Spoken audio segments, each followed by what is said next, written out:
The report was 6 pages long. Captain Denise Farrow had processed hundreds of casualty reports in her 2 years at Bagram Airfield. She knew the format the way she knew her own handwriting, unit designation, date of incident, nature of wounds, attending physician prognosis. She filled them out the same way every time, quickly, efficiently, without reading too carefully, because reading too carefully made the work harder to finish. She was on page 2 when she stopped. She went back to page 1. She read it again. The name at the top of the form was Cole Mara J., Specialist. Date of birth, March 14, 1983. Unit Alpha Company 3rd Battalion, 75th Ranger Regiment, attached logistics support. Injuries sustained in compound fracture, left radius and ulna. 3 fractured ribs left side. Grade 2 concussion. Multiple lacerations scalp and forearms. Cause of injury, structural collapse, forward observation, post-grid reference, 3 for SNF 77144-321. That was page 1. Page 2 was the battle assessment filed by Master Sergeant Crispin Holt, the senior non-commissioned officer at FOB, Reaper's Edge, Kunar Province. It had been transmitted to Bagram at 02:14 hours, roughly 4 hours after the engagement ended. Master Sergeant Holt was not a man given to dramatic language. His assessments were known throughout the battalion for being dry, precise, and almost aggressively unglamorous. He wrote the way a carpenter measures lumber, twice to confirm, once to record.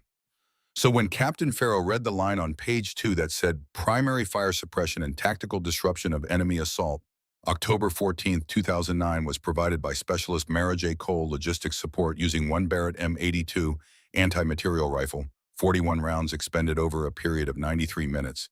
She did not immediately understand what she was reading. She read it a third time. Logistics support, 41 rounds, 93 minutes. She set the report down on her desk. She looked out the small window of her office at the gray morning sky over Bagram. A transport helicopter was moving in from the north, its rotors a steady mechanical pulse against the cold.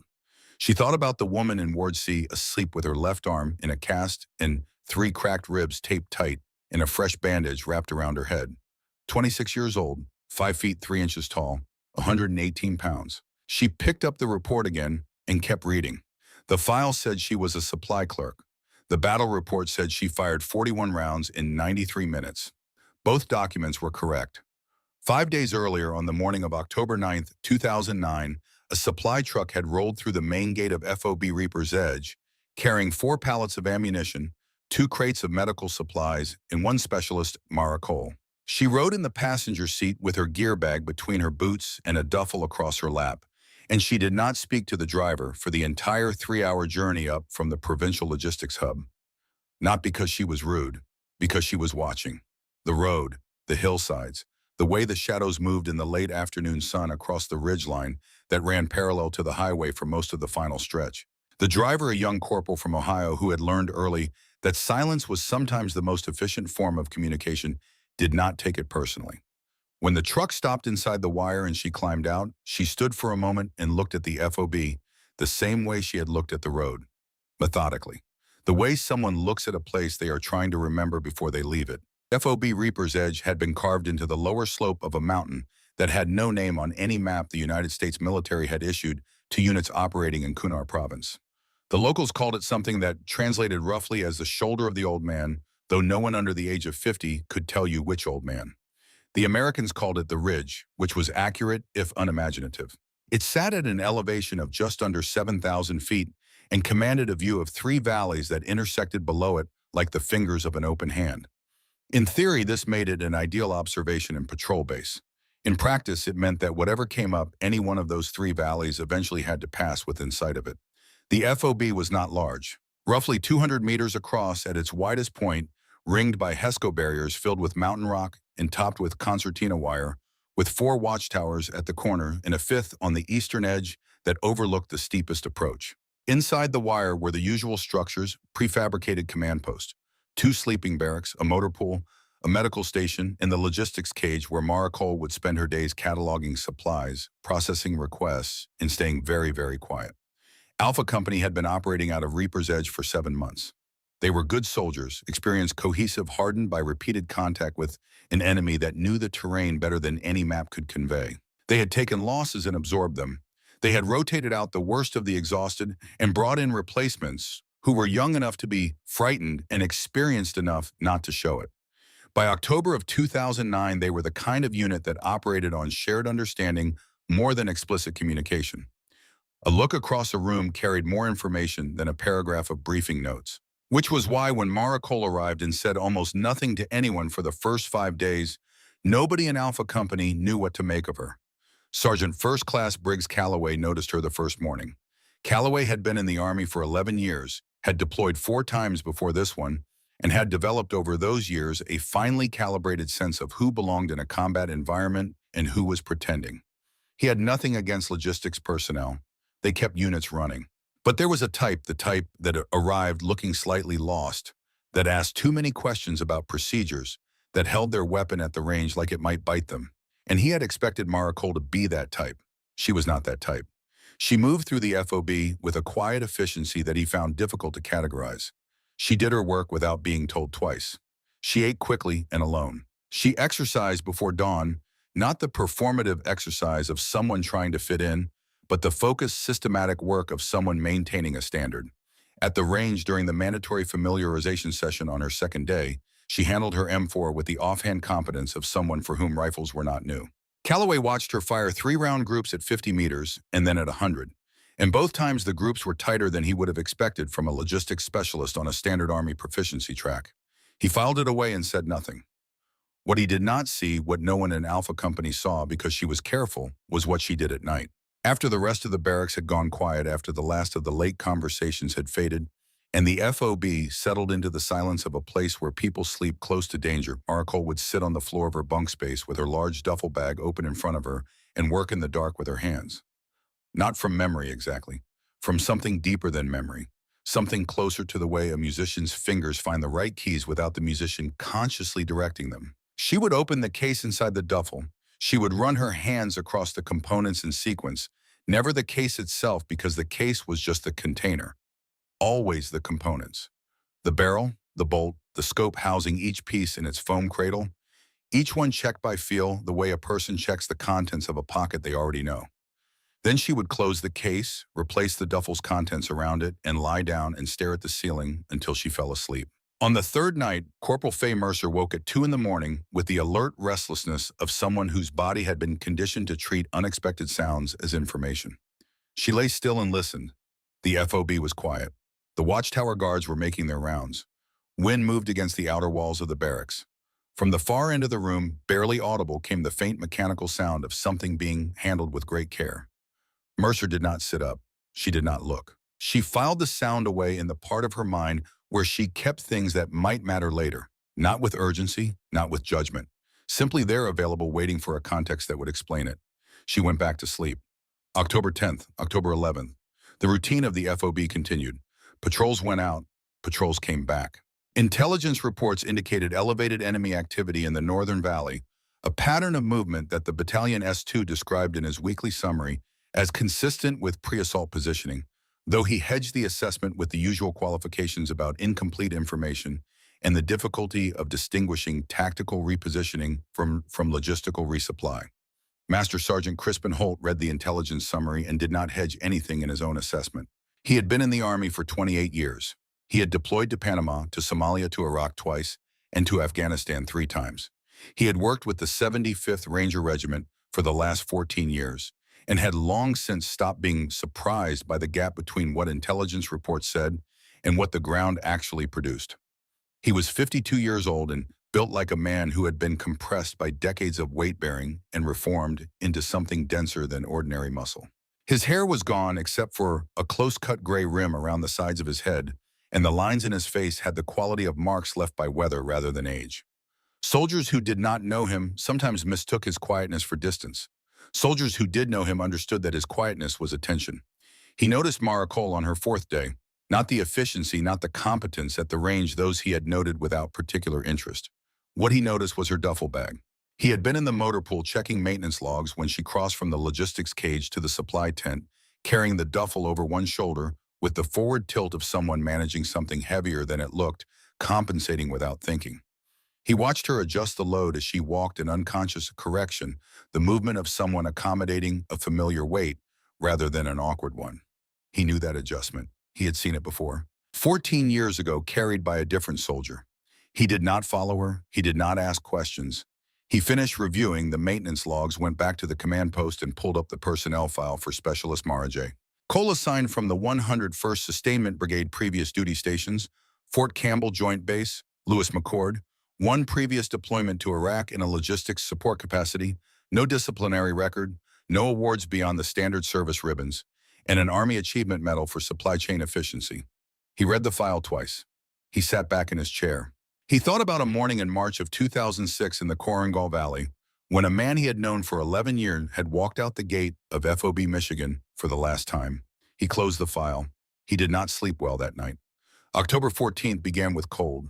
The temperature at FOB Reaper's Edge dropped sharply in the hours before dawn, the way mountain air drops when the wind shifts, not gradually but suddenly, as if a door had been opened somewhere in the atmosphere above the ridge. The soldiers on watch wrapped their hands around their weapons and moved more than they needed to simply to stay warm. The sky was the gray of mountain pre-dawn, that colorless hour when everything is visible but nothing has depth. Mara Cole was awake before the first watch rotation. She sat on her bunk with her duffel bag in front of her and her hands resting on the case inside it. She did not open it. She just sat there. Down the barracks, Faye Mercer lay on her bunk and looked at the ceiling and did not pretend to be asleep. Neither of them spoke. At 0512 hours, the FOB communications system registered an anomaly, a brief interruption in the surveillance feed from the northern approach camera, lasting 4 seconds, followed by normal function. The soldier monitoring the feed logged it as a possible technical malfunction and notified the duty NCO, who was Sergeant Darnell Pruitt, a careful and deliberate man who had logged enough anomalies in 7 months to know that most of them meant nothing. He noted it in the log and decided to send a runner to check the camera housing as soon as it was fully light. It was not a technical malfunction. At 0547 hours, the first rounds hit the eastern perimeter. The sound of an ambush at close range is not a sound most people have a reference for. It arrives all at once from multiple directions simultaneously at a volume that resets every instinct in the human body toward a single imperative. The first 3 seconds are pure stimulus, light noise, pressure, heat, before the brain catches up and begins the work of interpreting what the body already knows. Alpha Company was out of their bunks and moving in 4 seconds. The attack came from the northern approach and the eastern ridgeline simultaneously, a coordinated assault positioned and waiting in the darkness, patient as geology. For the moment, the cold and the pre-dawn gray had pulled every watchtower guard's attention toward movement designed specifically to be noticed, to draw eyes away from the real approach. The FOB's perimeter held in the first minutes. Alpha Company knew their positions and moved to them without confusion, laying down suppressive fire along both approach vectors, the NCOs calling adjustments and the soldiers executing them with the mechanical discipline that is the product of months of repetitive training, now proving its value in the most direct way possible. But 3 things went wrong inside the first 8 minutes. The first was the radio. The primary communication suite took a direct hit from a rocket-propelled grenade at 0551 that destroyed the main transceiver and damaged the backup unit enough to make it unreliable. The Battalion Operations Center at the lower FOB went from receiving regular updates to radio silence. FOB Reaper's Edge was cut off. The second was the snipers. There were 2 of them positioned on the eastern ridgeline at an elevation that gave them clean angles across most of the interior of the FOB. The first shot came at 0553 and hit Lieutenant Aaron Strickland in the shoulder, spinning him back behind the HESCO barrier, where his radio operator pulled him down and applied pressure and kept him alive. The second shot 30 seconds later took out Sergeant First Class Owen Greer's radio handset. The round passed through the handset, grazed Greer's palm, and told everyone inside the wire exactly how good these snipers were and exactly how much trouble Alpha Company was in. The third problem was the machine gun team. Calloway was at the eastern wall trying to coordinate a defense against a ridgeline he could see but not effectively engage. His M4 was useless at that range. The machine gun team on the eastern wall was pouring fire at the ridge, but firing at elevation angles that required specific adjustment, and the team had been rotating in personnel due to an illness that had knocked 2 of their trained gunners off the line the previous week. The replacement, Private Garrett Wheeler, 22 years old and 3 months out of infantry training, was trying his best, and his best was not quite enough. The enemy advance was measured and professional. Fire teams in bounding overwatch, alternating movement, and suppression are covered by the 2 snipers on the ridge, who had effectively paralyzed Alpha's leadership element. Every time a soldier stood up to assess the situation, a round from the ridge made standing up a decision with severe consequences. Calloway moved along the inner wall in a low run, passing Mercer at the northern corner, passing the med station where the corpsman worked on Strickland, reaching the logistics cage, then crossing 6 meters of open ground to the eastern wall position. He dropped down beside Wheeler and looked at the ridgeline. He turned and shouted across the interior of the FOB, not to anyone specific and everyone, to the general frequency of desperation that fills the air during the worst minutes of a bad contact. Does anyone have a long gun? Any at all with anything that can reach that ridge? The battle continued around the question. Rifles, the machine gun, somewhere behind the command post, a grenade. Wind, silence in the specific sense that no human voice answered. Calloway turned back to the ridge and began thinking through other options. He did not see her until she was already there. Mara Cole had moved from the barracks to the eastern wall in the time it had taken Calloway to cross the FOB to the same location. She had not run. She had moved in the low, controlled way of someone thinking, while their body handled the mechanics of movement, and she had arrived at a position 8 meters south of Wheeler with her duffel bag over one shoulder and her M4 on her back and a look on her face that Mercer, watching from across the compound, would later describe as the most concentrated thing she had ever seen on a human being. Not dramatic intensity. Something quieter and more absolute, the expression of a person who has already passed through every door of a decision and is not going back through any of them. She unzipped the duffel. She reached inside. She brought out the case. Wheeler saw it first because Wheeler was 22 and raw enough to still notice the things that experience eventually teaches you to expect. He looked at the case. He looked at the woman holding it. He said nothing because he did not yet have words for what he was seeing. Calloway heard the latches and turned. He saw the Barrett M82. He had trained on one briefly at Fort Benning. He understood what they were and what they were for anti-material rifles designed to destroy equipment at extreme range, adapted in every theater of modern conflict, to the longer purpose of eliminating personnel and support weapons at distances that removed the possibility of effective response. They were not infantry weapons. They were not logistics weapons.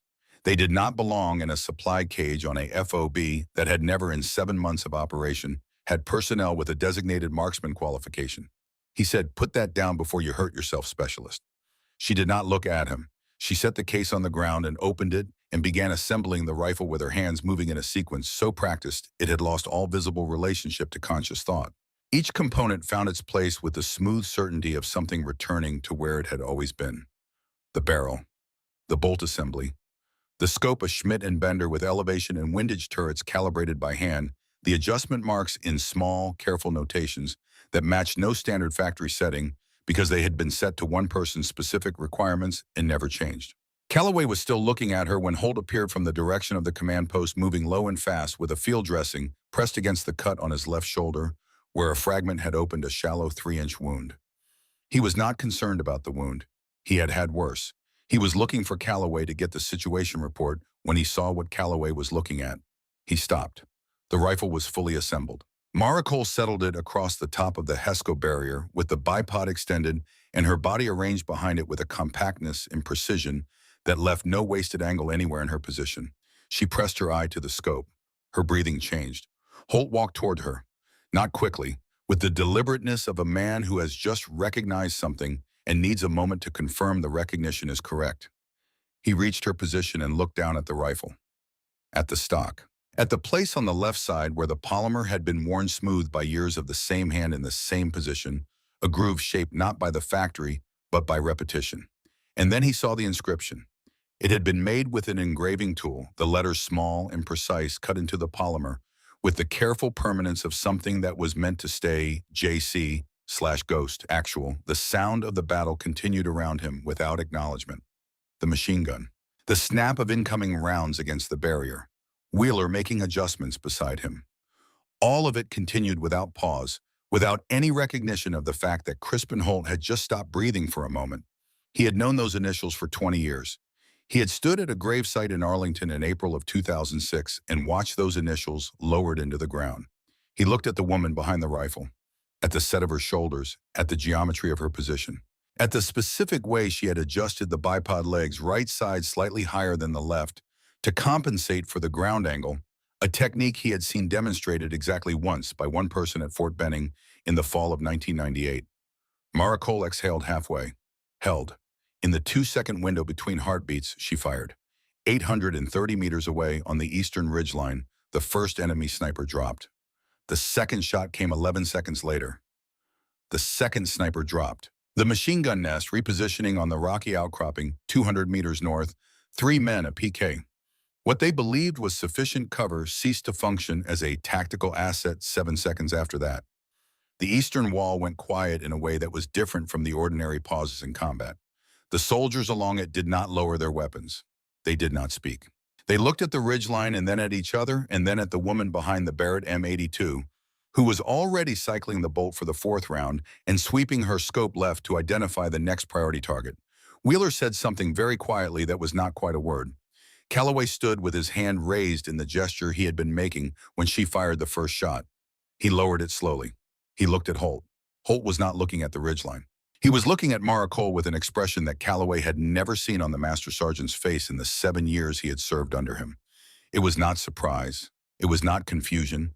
It was something older and heavier than either the expression of a man watching the past and the present arrive at the same point simultaneously needing a moment to make room for both.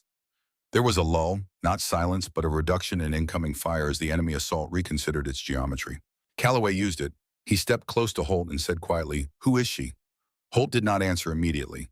He watched Mara make a single click of adjustment on her elevation turret. He watched her settle back into position. He watched her track something through the scope for a moment before the angle shifted it out of her field of fire. He said, "Get me a direct line to her whenever there's a break." Calloway said, "That's not an answer." Holt said, "No, it isn't." The battle resumed. Mara Cole fired again, and the question that had no answer yet hung in the cold mountain air above FOB Reaper's Edge, like smoke visible present and moving in a direction that none of the soldiers on the eastern wall could yet predict. The break came 20 minutes later, the kind of tactical pause that experienced soldiers read as the space between the first assault and the second more deliberate one. It lasted perhaps 4 minutes. Holt crouched down beside her. He said, "Are you James Cole's daughter?" The maintenance cloth she was running across the bolt carrier stopped moving. The FOB made its ordinary sounds around them. A radio producing static, boots on gravel, wind against the outer barriers. Mara Cole looked at the rifle, at the inscription on the stock. She picked up the maintenance cloth and resumed her work. She did not answer. But her hands, for one moment only before the discipline reasserted itself and stilled them, were not quite as steady as they had been before the question was asked. And that for Crispin Holt was answer enough. The 4 minutes of relative quiet did not feel like relief. They felt like the held breath before a second punch. And every soldier at FOB Reaper's Edge, who had been in enough context to know the difference between an enemy withdrawing and an enemy repositioning, understood what that breath meant. Calloway walked the interior perimeter and looked at his soldiers and did the kind of arithmetic that no field manual ever teaches, because no field manual can prepare a man for the weight of it. 12 effective rifles, 2 casualties, 1 machine gun team operating below full efficiency, a radio suite producing static where information needed to be, and somewhere outside the wire a force that had come prepared, had come patient, and had come with enough personnel to absorb the losses of the first assault and call them acceptable. He came back to Holt.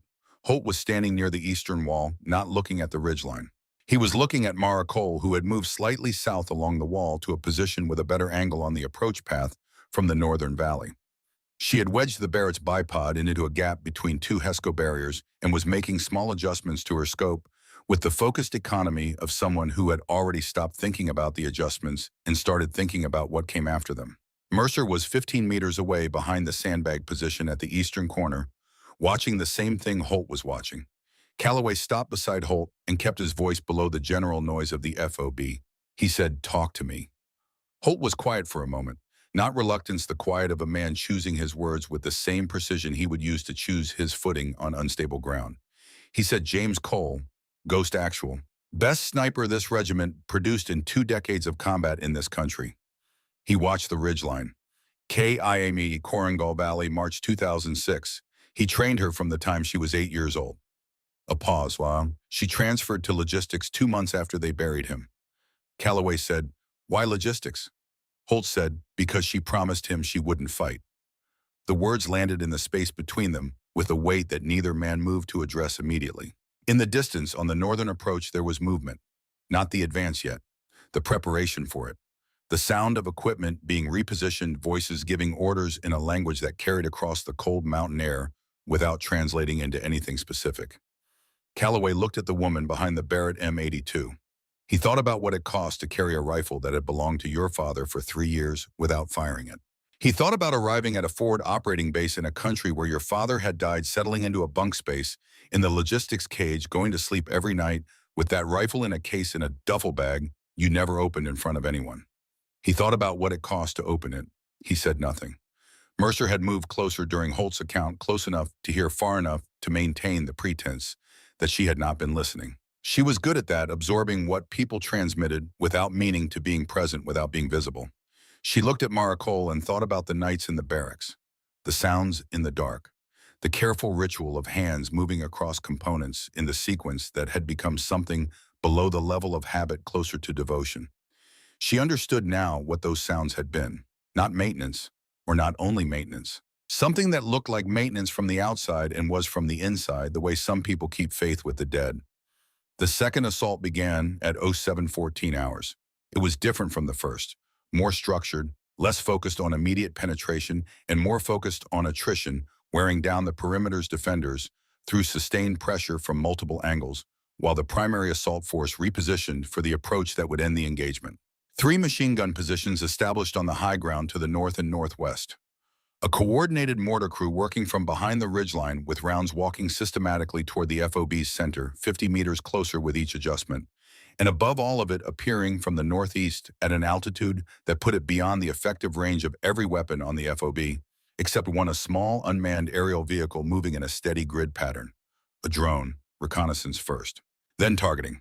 Mara saw it before anyone called it out.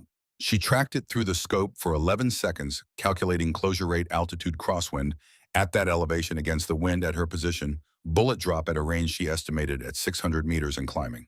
The mathematics was not straightforward.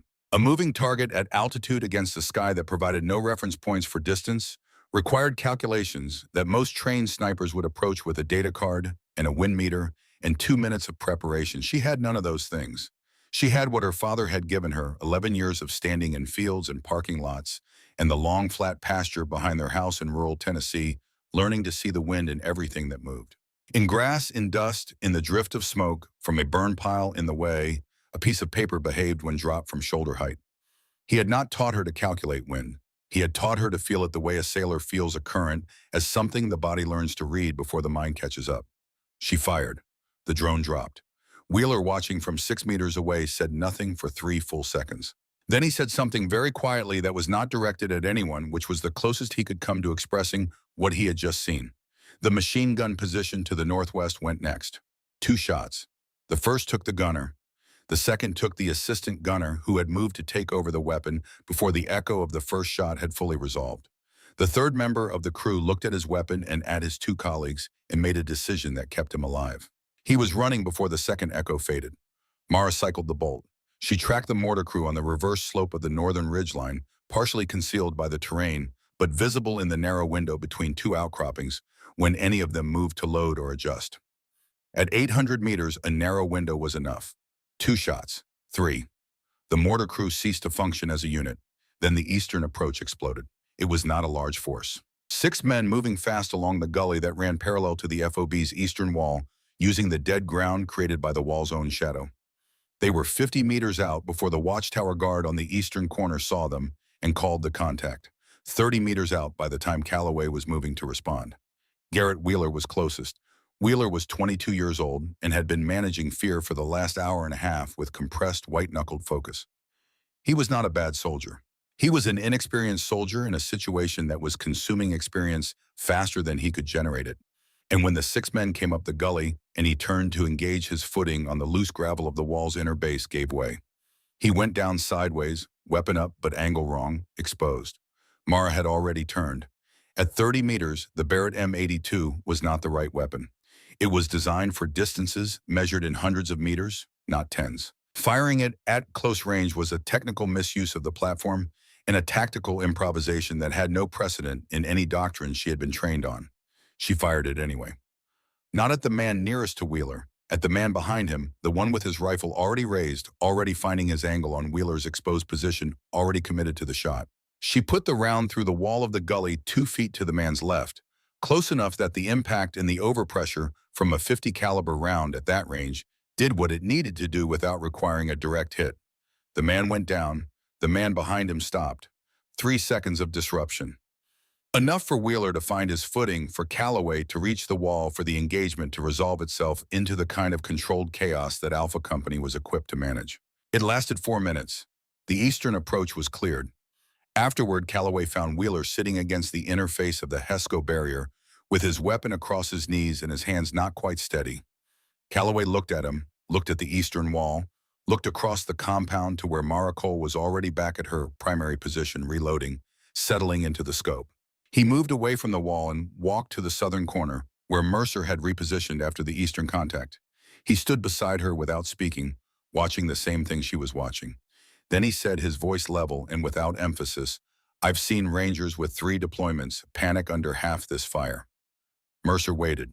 She hasn't blinked. He walked back to his position. Mercer stood at the southern corner and thought about what she had noticed, and was still noticing, that Calloway had not mentioned because Calloway had not seen it. After every shot, Mara Cole paused, not to reload, not to reacquire. The reload and reacquisition happened automatically, the bolt cycling and the eye returning to the scope with a fluency that had moved entirely beyond conscious direction. The pause was something else. 2 seconds, 3. After each confirmed target, after the scope confirmed what the shot had done, Mara would lift her eye from the eyepiece and look at the middle distance. Her jaw would tighten once, her eyes would close for a single breath. Then they would open. She would return to the scope. She would find the next target. Mercer had seen people fight through fear, through pain, through the corrosive exhaustion that accumulates after hours of sustained contact. She was familiar with all of it. What she was watching was not that. What she was watching was someone paying a toll, voluntarily. After each shot, something was being placed into a pile that kept growing, and then she was turning back to the work because the work was not finished, and she was the only one who could do it. Mercer did not say this to anyone. Some things are too precise to survive translation into words. The enemy reformed at 0831. What assembled on the northern ridgeline in the western approach was not a probing assault.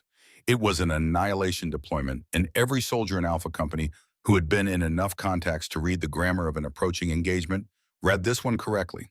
2 armored personnel carriers on the northern road moving closer. A mortar section reassembling on the high ground west of the FOB, replacing the crew Mara had silenced. And on the eastern ridgeline, 3 new positions being occupied by personnel who moved with the economy of people trained to do exactly this, to find a sniper, locate her, fix her, and remove her from the equation with the coordinated patience of professionals. A counter-sniper element. Holt watched the 3 positions develop through his binoculars for 40 seconds, tracking the angles, reading the sightlines, understanding what was being built across the valley. He called Calloway and Mercer to the command post. He did not call Mara. She had already identified 2 of the 3 counter-sniper positions and was in the process of locating the 3rd. Inside the command post, Holt laid out the assessment in 3 sentences. The enemy assault force had enough weight to breach the perimeter within 40 minutes. The counter-sniper element on the ridge was designed to neutralize the one advantage keeping Alpha Company in the fight. Without Mara Cole operating effectively, that timeline shortened to 20 minutes. Calloway said options. Holt said 1. He showed them the map. The eastern ridge above and behind the FOB's main position. The observation tower built by a previous unit 3 years earlier, abandoned when that unit rotated out. Partially collapsed. No cover, no defensible approach. Elevated 30 meters above the FOB's highest point, giving clean sightlines to every approach vector simultaneously. It was also, from every enemy position currently established, the single most visible and targetable point on the entire ridge. Calloway looked at the map. He looked at Holt. He said, "That's not a fighting position. That's an execution platform." Holt said, "Yes." "You're asking her to go up there alone." Holt said, "No, I'm not asking her anything." He looked out the window at Mara behind her rifle, at the way she had been holding the weight of the last 2 hours, at what it had cost her and what she had continued doing despite the cost. "She already knows," he said. Calloway left the command post and walked directly to Mara's position. He crouched down beside her. He did not give a preamble. He said, "The tower on the east ridge, you're thinking about it." She kept her eye to the scope. "I've been thinking about it for 20 minutes. It'll draw everything they have. That's the point. You'll be alone up there." She moved the scope slightly, tracking something on the northern approach, then letting it pass as the angle shifted out of range. Everyone down here has to make it to the southern gully. They need 4 minutes of clean movement with enemy attention somewhere else. The tower gives me angles I don't have from this wall. It also gives them something to focus on that isn't a retreating column. Calloway was quiet. "How many rounds do you have left?" he said. She reached into the case beside her without looking, counting by feel. Her lips moved slightly. She said 41. He said nothing. In the silence that followed, Mara lifted her eye from the scope and looked at Calloway directly for the first time since the morning had begun. Her face was composed, not blank, but composed in the precise sense arranged deliberately, the expression of someone who has made a decision and has chosen to stop debating it. She said, "My father told me something. We were at the range in Tennessee. I was 16. He said a sniper who counts every round never wastes a life." A pause. "I always thought he meant be accurate, don't miss." She looked back through the scope. He meant something else. She let the silence carry the rest of it. Calloway stood. He looked at the tower on the ridge above them, the exposure of it, the broken geometry of its partial collapse, the way it jutted against the cold sky like something waiting to be finished. He walked away without speaking, which was, he would understand later, the only honest thing left to do. The preparation for the withdrawal took 11 minutes. Holt organized it with the compressed efficiency of someone who has given orders in bad situations before and knows that clarity matters more than reassurance. Every soldier was assigned a position in the column. The route down the southern gully had been memorized during the FOB's first week as standard procedure. At the southern end, 3 kilometers down the mountain, there was a hard surface road connecting to the provincial highway. If the Battalion Operations Center had interpreted the radio silence correctly, a QRF element would be somewhere on that road. If, Holt briefed the soldiers and did not lie to them. He said Specialist Cole was going to occupy the observation tower on the eastern ridge to provide suppressive fire and draw enemy attention during the withdrawal. He did not say she would follow. He did not say she would catch up. He told them she was buying them time, and he used that language because it was accurate, and soldiers who have been in enough contacts recognize accuracy and respect it more than comfort. Wheeler looked at the tower. His hands had stopped shaking. He said nothing. Mercer looked at Holt and then at Mara, who was already moving toward the tower's base with the Barrett on her back, and the partially depleted case in one hand, and the forward lean of someone who has already passed through the door and will not look back at it. Mercer took 3 steps in that direction. Holt said her name. Once. She stopped. She understood what the single word meant. She turned back to her position in the column. Mara Cole reached the base of the tower. The structure had been built by an Army Corps of Engineers team in 2006 as a semi-permanent observation platform. It had been serviceable for 14 months before a winter storm collapsed the northwestern corner and made the upper platform structurally uncertain. A subsequent engineering assessment had rated it non-mission capable and recommended demolition that was never funded.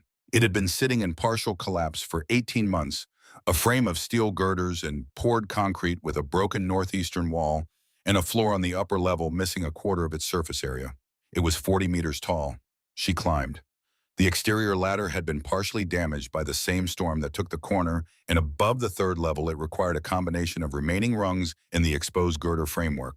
She moved without rushing, testing each point of contact the Barrett slung across her back, shifting with each transition in a way that required constant physical compensation. She thought about 41 rounds. She thought about a range in Tennessee and a man who was a foot taller than her and spoke quietly and never wasted a word, who had stood behind her when she was 8 years old and placed her hands on a rifle nearly as long as she was tall and said, "Every shot is a choice. Make it like you mean it." She reached the upper platform. The view was everything she had calculated from below. All 3 approach valleys, the full arc of the northern ridgeline, the western high ground where the mortar section was reassembling, the eastern positions where the counter-sniper element had established itself, the armored vehicles on the northern road now visible without optics, the southern gully where Alpha Company was about to move. She set the bipod down on the most stable section of remaining floor, a 2-meter stretch of concrete near the southern edge that the structural failure had not yet reached. She braced the legs against the platform wall lip and settled in behind the scope. Below she could see Holt raising his hand. The column began to move. Mara found the command element on the northern approach. A figure positioned slightly back from the front line, moving between positions directing the final assault preparation. Range 920 meters. Wind from the northwest at 14 miles per hour, gusting to 18. Temperature had dropped since morning. She made the adjustments by the accumulation of 10,000 repetitions until the calculation had become indistinguishable from instinct. She fired. Round 1, the command figure went down. The northern approach erupted in confusion, and every weapon system the enemy had in range swung toward the observation tower, which was the only point on the entire ridge tall enough and exposed enough to be identified immediately. She was already moving to the next target. The count ran in the back of her mind the way her father had taught her, not in the foreground, where it would interfere with the work, but underneath it, the way a clock runs in the background of a room present without demanding attention. Round 4, the western mortar section. Round 7, an armored vehicle's viewport. Round 9, a radio operator trying to restore communications between separated assault elements. The tower absorbed return fire the way compromised structures absorb sustained punishment, not catastrophically, but progressively.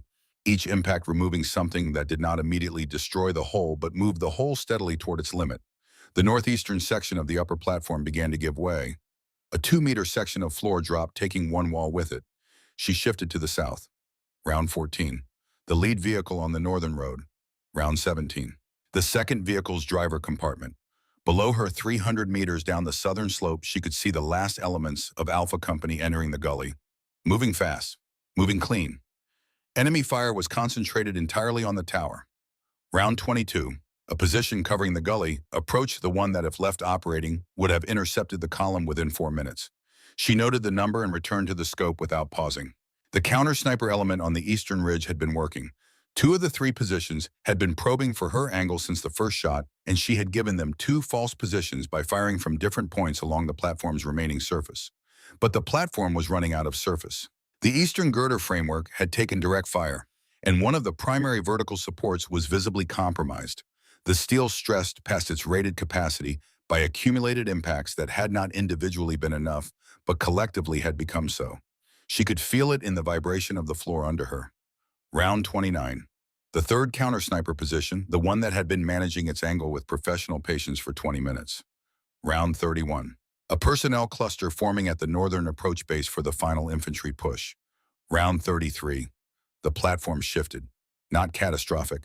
A settling the movement a structure makes when the load paths it was designed around are no longer functioning as designed. She moved her position 8 meters left, reset the bipod, and did not look down. Round 35.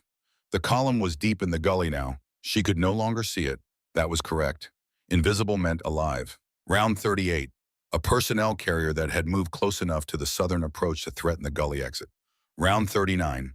A light machine gun position moving toward an angle that would give it coverage over the upper gully. 40. She noted the number. 1 round remaining. The platform was moving under her in a way that was no longer subtle. What remained was the southern edge and the central spine of the original structure, held together by steel, designed to carry a load it was no longer distributed to manage. The remaining counter-sniper positions had found her angle in the last 10 minutes and were putting direct fire onto the platform at a rate that was doing what sustained direct fire does to compromise concrete. She heard the structure below her beginning to speak in the language of steel at its limit. She looked through the scope. 6 men on the southern slope, moving fast below the main axis of the assault using dead ground between 2 rock formations. They had come around the long way at a flanking movement initiated early in the engagement designed to intercept exactly the kind of withdrawal Alpha Company was executing. They were 200 meters above the gully exit. At their current pace, they would reach it in 4 minutes.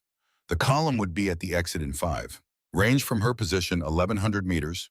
Wind from the northwest, currently 22 miles per hour, irregular. The platform was moving. The bipod was on concrete in the process of failing. There was no data card, no wind meter, no second shot. She thought about a specific afternoon in Tennessee when she was 11 years old and her father had set up a target at a distance she had never attempted, and the wind had been wrong and the shooting bench had a cracked leg, and he had said sometimes the conditions will never be right. You still have to decide. She found her angle. She waited for the gust to peak and begin to fall.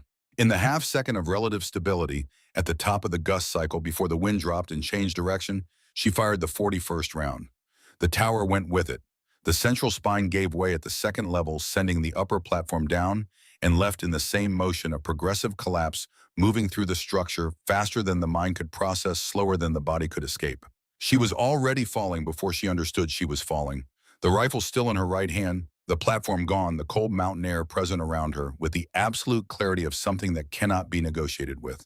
She hit the first obstruction at the second level frame, then the ground. The Barrett M82 lay in the rubble 4 feet from her right hand.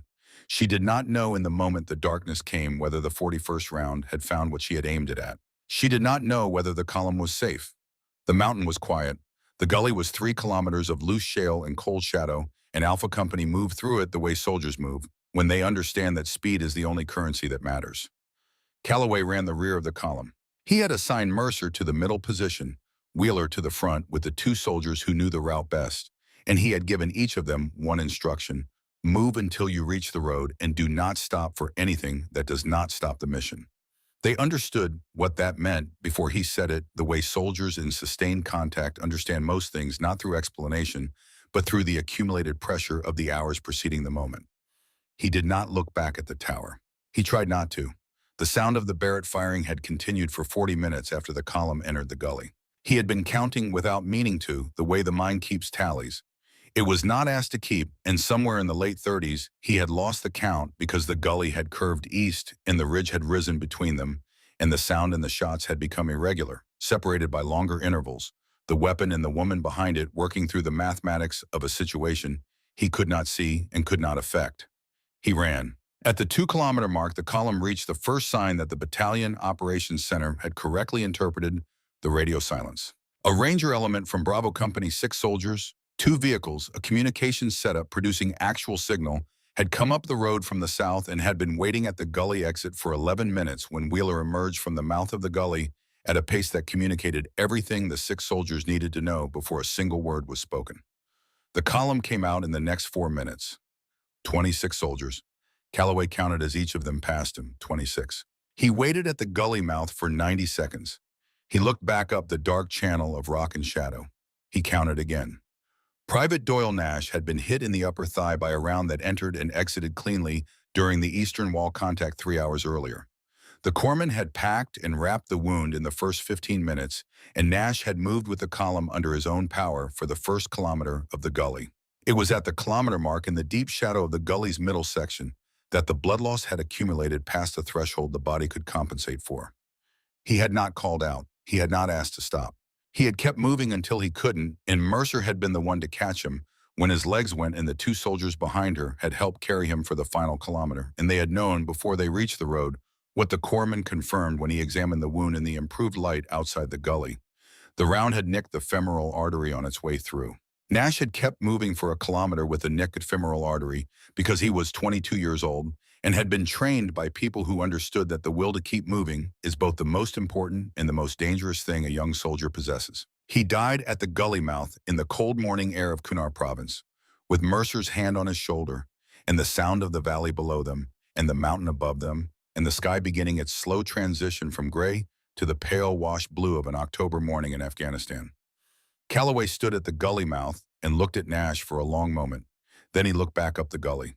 Then he looked at Holt, who had come to stand beside him at some point in the last minute without Calloway having registered his arrival. He said 27. Holt said nothing. Calloway said, "The tower went down." Holt said, "I know." Neither of them spoke for a while. Below on the road, the soldiers of Alpha Company were being organized by the Bravo element weapons accounted for wounded, assessed the mechanical work of reconstitution, beginning with the quiet efficiency of people who have learned to do necessary things immediately because the necessary things that get delayed tend to stay delayed. Holt said, "Get them organized. Get comms up to battalion. Get Nash taken care of." Calloway said, "And you." Holt had already turned back toward the gully. Calloway watched him go. He thought about calling after him. He thought about the tactical situation, about the enemy force whose assault had just been broken and whose command structure had been dismantled and whose counter-sniper element had been eliminated, and about what a broken and disrupted force tends to do in the immediate aftermath of a failed assault. He thought about a master sergeant who was 52 years old going back up 3 kilometers of loose shale alone. He did not call after him. He turned to the column and began the work. The gully going up was harder than the gully coming down, which was predictable, and Holt did not try to move faster than his body would support.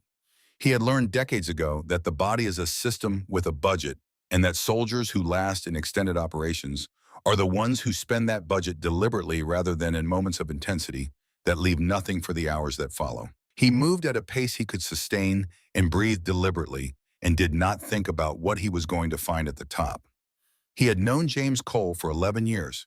He had met him at Fort Benning in the spring of 1995, when Cole was already a staff sergeant with 2 deployments and a reputation in the regiment for a stillness under pressure that most people described as unnerving until they had operated alongside him long enough to understand it was not unnerving but simply the product of a man who had decided at some point before anyone who knew him could identify when to be exactly as afraid as the situation warranted and no more. Not fearless. Calibrated. Holt had watched him teach that calibration to his daughter on 3 separate occasions over the years when their assignments had aligned and Cole had brought her to the range during family days. She had been 11 the first time, 14 the second, 19 the third, a month before her father deployed for the last time. That last visit to the range, Cole had pulled Holt aside while Mara was shooting and said something that Holt had not thought about in 3 years and was now thinking about with the clarity that physical effort sometimes produces. He had said, "She's better than me. She doesn't know it yet. Don't let her know it until she needs to." Holt had not understood what he meant at the time. He understood it now. He reached the FOB as the sun cleared the eastern ridge. The compound was quiet in the way that recently violent places are quiet, not peaceful, but emptied, the silence of a room after something loud has left it. The HESCO barriers were torn in multiple places. The command post had taken a partial hit on its northeastern corner. Equipment lay scattered across the compound in the patterns that sustained fire produces, random and indifferent. He walked to the tower. What remained was not much. The lower 2 levels had partially survived the concrete and steel, having failed from the top down in a way that left the base standing in a configuration that was structurally incoherent but physically present. Above the 2nd level, there was wreckage slabs of concrete sections of railing, the twisted remains of the steel girder framework that had held the upper platform. He stood at the edge of the wreckage. He said her name. Once. Silence. He said it again louder. From somewhere inside the wreckage below, a section of concrete that had come to rest at an angle against one of the lower-level wall remnants, there was a sound. Not a voice. A movement, the specific sound of something shifting that would not be shifting if nothing alive were causing it to shift. He was moving before it fully resolved. The concrete slab was approximately 1 meter by 2 meters, resting at a 40-degree angle against the wall, remnant creating a triangular space below it, roughly 90 centimeters at its highest point. Holt got his hands under the lower edge and lifted. He was 52 years old and had been awake for 22 hours and had taken a fragment wound to the shoulder 3 hours earlier, and none of those things were relevant to him in the moment his hands found purchase and his legs drove and the slab moved. It moved 6 inches, then another 4. Then it slipped sideways off the wall remnant and went down. In the space it had occupied, Mara Cole was lying on her right side with her left arm bent at an angle that was immediately and clearly wrong, the Barrett M82 in her right hand and her eyes open. She looked at him. She said, her voice rough with concrete dust. "Did they make it?" He got down beside her and ran his hands across her with the practiced efficiency of battlefield assessment, not letting what he found show in his face until he understood the full scope of it. Left arm fractured. Ribs at least 3, possibly more. Head wound, scalp laceration producing significant blood, but not the volume indicating arterial involvement. Pupils responding. She was tracking him. She was present. He said 27 out of 28, Nash. She closed her eyes, opened them. She said the 6 men on the south slope. He did not know what she was referring to. He would understand it later from the after-action report and from Mercer and from the Bravo Element soldiers who had been at the gully exit, who had seen at 1,100 meters on the southern slope above the road a group of 6 armed men stop their advance abruptly, approximately 4 minutes before Alpha Company emerged from the gully mouth. He said they made it. Something left her face. Not tension exactly, something older than tension. Something she had been carrying since the morning began, since long before the morning began, since March of 2006, when she had put on a dress she did not own and stood in Arlington in the cold and watched a flag be folded and told herself she was not going to cry because her father had told her once that grief was private and she had been trying to be private about it ever since. She said, "I don't know if the last shot hit." He said, "It hit." She looked at him. He said, "I don't know that for certain, but it hit." She accepted this. There was something in the way she accepted it, not relief exactly, but the specific resolution of a person who has done everything within their power and can now release the part they could not control. He got on his radio and called the gully exit and told Calloway what he had found, gave the medical status in clipped shorthand, and Calloway said he would have a medevac element moving within 20 minutes. Then Holt sat down in the rubble beside Mara Cole, and they waited together in the morning light on the eastern ridge above the Kunar Valley, and neither of them spoke for a while. The silence was not uncomfortable because it was full of things that did not need to be said to be understood. She said the case. He looked around, found it 3 meters away, partially buried under a section of collapsed railing. He retrieved it. The exterior was cracked along one edge, but the interior foam had done what it was designed to do. He brought it to her and set it beside her right hand. She did not open it. She put her right hand on it and left it there. He watched her do this and thought about a man standing at a range in Tennessee, watching his daughter learn something that most people never learn, something that had to do with the relationship between patience and accuracy, and the understanding that these two things are at their deepest level the same thing. He said he knew. She said, what did he know? That you would end up here, not this specific place, this specific kind of moment. He knew you would find it. She was quiet. He told me once after I watched you shoot when you were 19. He said, she's better than me. He said, don't let her know it until she needs to. She turned her head and looked at him. It caused her visible pain, and she did not let the pain alter her expression. She said, you kept that for 7 years. He said, he asked me to. The medevac came in 43 minutes. 2 soldiers from the Bravo element came up the gully ahead of the medical team to help carry Mara down. She refused the carry and walked on her own for the first 100 meters before Holt told her in a tone that did not invite discussion that she was going to let them help her, and she was going to do it now. She let them help her for the remaining 2 kilometers. She held the rifle case herself. The medical team at the gully exit put her on a litter, started an IV, called in their findings in the standard format, and prepared her for transport to the landing zone. Through all of it, she lay with the rifle case against her right side and said very little and did not close her eyes. Faye Mercer was at the vehicle when they brought Mara out of the gully. She had sent the rest of the element forward with the column. She had stayed. Nobody told her to stay. Nobody told her not to. She looked at Mara on the litter. Mara looked at her. Mercer reached down and adjusted the rifle case so it sat more stable against Mara's right side. A small correction. A practical gesture that carried no weight of meaning except all of it. Mara said Nash. Mercer said, I know. That was the entire exchange. It was sufficient. They loaded her onto the vehicle and drove down the mountain toward the landing zone. The sun was fully up and the valley was brilliant with the specific clarity of high-altitude morning light, and Mara Cole lay on the litter and looked at the sky and breathed carefully and waited. She was 26 years old. She had fired 41 rounds. She did not yet know about the letter. Bagram Airfield Hospital, 14 days after Ember Ridge. The fractures had been set and cast. The ribs were healing on the schedule the surgeon had predicted, which was slow and non-negotiable. The concussion had resolved without complication by the 4th day. The scalp laceration had been closed with 11 sutures and would leave a scar along the left side of her hairline that she could feel but not see. She was sleeping 6 hours a night and spending the remaining hours in the restless alertness of someone whose body had been ordered to stop and whose mind had not received the same instruction. She thought about Nash. She thought about 41 rounds and what each of them had wished and what each of them had purchased.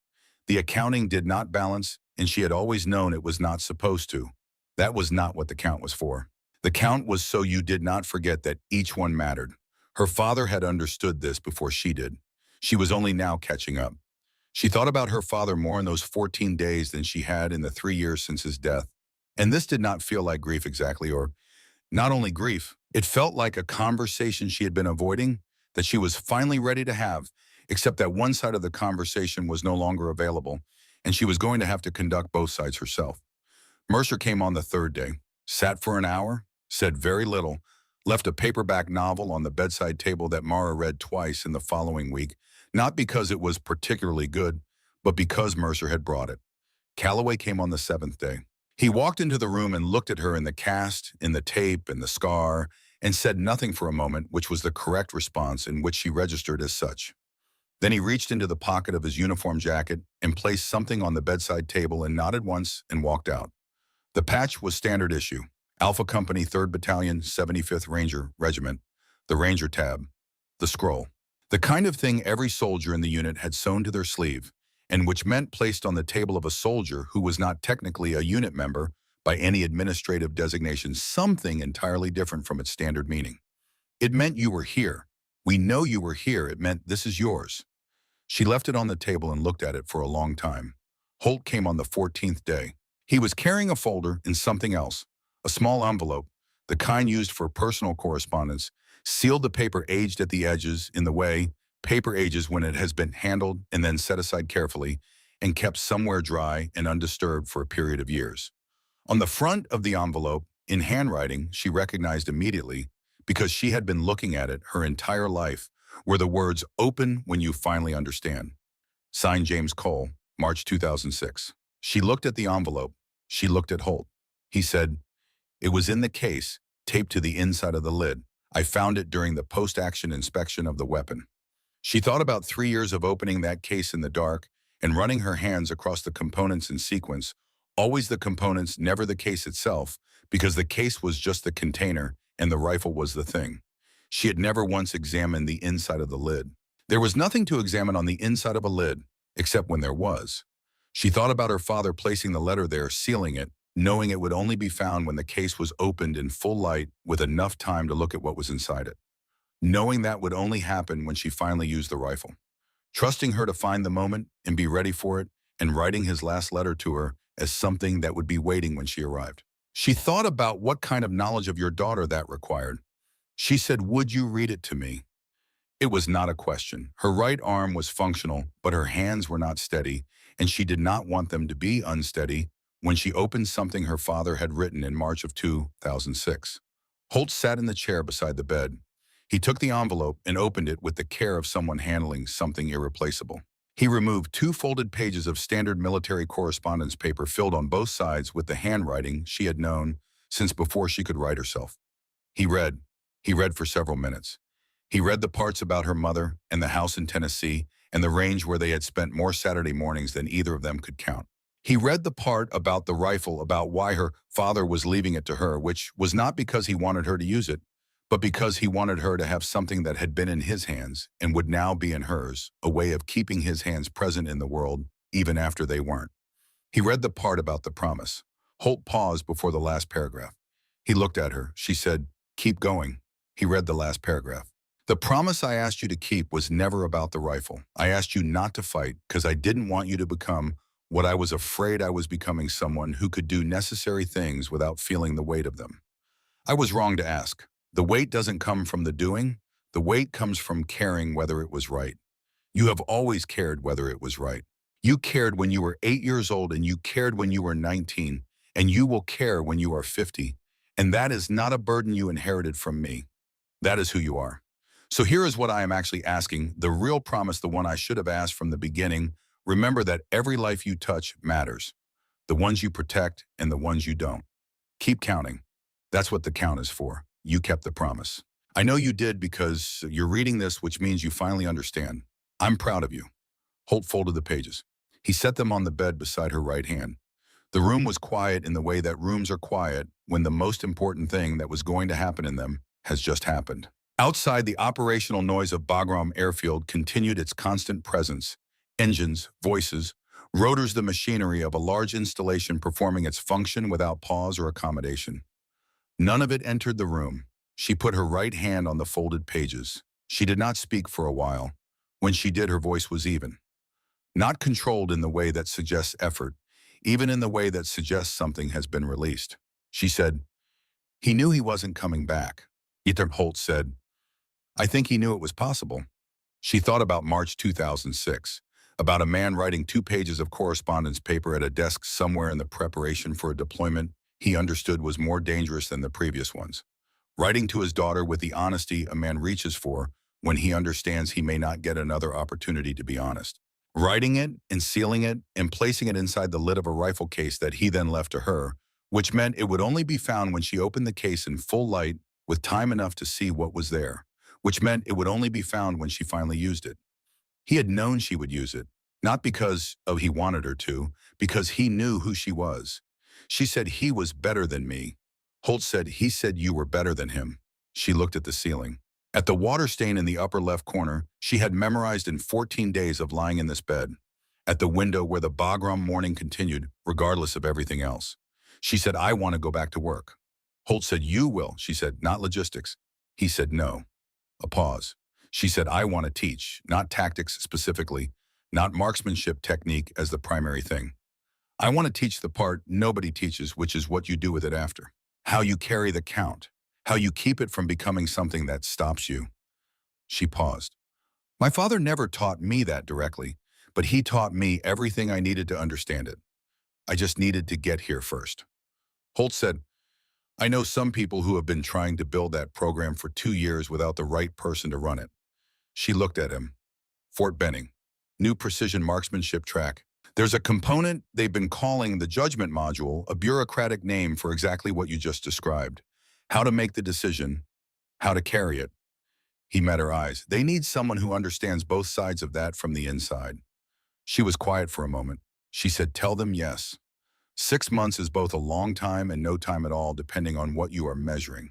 It is long enough to heal 3 ribs in a fractured radius in a grade 2 concussion, though healing and full recovery are not the same thing, and she had not confused them. It is long enough to travel from Bagram to Landstuhl to Walter Reed to the outpatient program at Fort Benning and to complete the administrative process of reassignment and qualification review required when a soldier transfers from one functional area to one that is by any conventional metric entirely different. It is long enough just barely to begin to understand a letter. She stood in front of the 23 students in room 14 of the Advanced Skills Building at Fort Benning on a Tuesday morning in April 2010. The room smelled like institutional coffee and floor wax, and the nervous energy of people who are capable and know they are about to be required to demonstrate it. They were young, not all of them, but most, 22, 24, 26.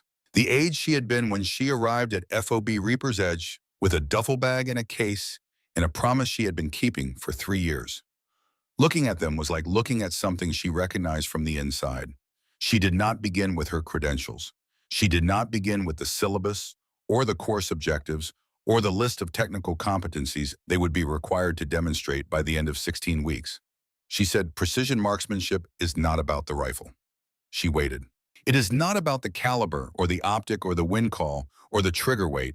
Those things matter and we will spend significant time on all of them. But they are not what this course is about.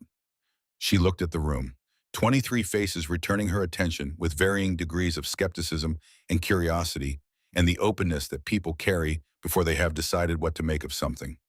This course is about decisions. The one you make in 2 seconds that you will think about for 2 years. The one you make with incomplete information and imperfect conditions in a window that will not stay open. The one you make when keeping your promise means someone dies and breaking your promise means someone lives, and the accounting will never balance, and you will carry the imbalance for as long as you carry anything. A young soldier in the second row raised his hand. She would learn his name was Drummond, Private Aaron Drummond, 22 years old from a small town in western Georgia, who had asked to be here because his grandfather had been a sniper in a different war, in a different country, and had never talked about it, not once. Drummond said, "How do you carry it, ma'am?" "All of it. How do you keep doing the work when each one matters that much?" She had been waiting for this question, not from him specifically. She had been waiting for it since the morning she woke in the Bagram hospital and understood what her father had been trying to tell her for 11 years. She said, "You carry it by remembering why it's heavy." Drummond waited. The day it stops feeling heavy is the day you need to put the rifle down and walk away. Not because you're broken, because something essential has been lost, and this work requires everything essential. She let the room hold the words for a moment.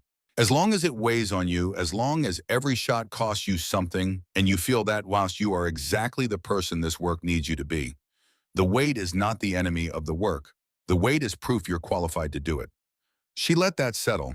Then she said, "Now, wind reading, because understanding wind is the difference between a decision made right and one made too late."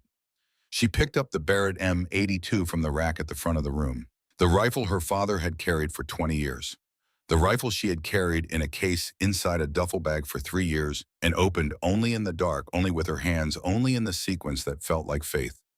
The rifle she had carried up a broken tower on an eastern ridge in Kunar province on a cold October morning with 41 rounds and a promise she had finally understood. On the stock in careful engraved letters, she had added herself at the start of the week below her father's inscription, below JC/Ghost Actual, in letters the same size and cut to the same depth, was her own MC, two initials, all the weight of everything she had learned to carry. She set the rifle on the desk in front of her. The students leaned forward, ready to learn. And in the years that followed, in the operators who went out, better prepared for what the work would ask of them, in the ones who came back and could name what they were carrying and keep moving anyway, in the ones who would stand in front of their own room someday and say the same thing she was saying now, because they understood from the inside what the words meant in all of it, James Cole's lesson continued. Not how to shoot, why it mattered, and that was everything.